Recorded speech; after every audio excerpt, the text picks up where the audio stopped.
recipe mix. Tatlong 10-gram pouches ang gamit natin dito. At bukod sa mga ingredients na to, kakailanganin din natin gumamit ng tubig. At eto naman yung kumpletong listahan ng mga ingredients, kasamang sukat ng bawat isa.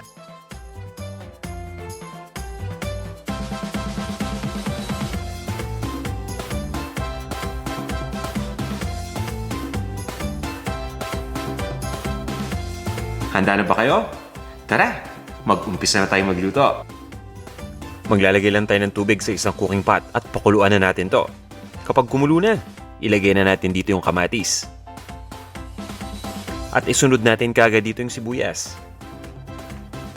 Mas maganda sana kung ididikit natin yung lalagyan dito sa tubig nang sa ganun ay maiwasan natin itong tumilamsik para hindi tayo mapaso.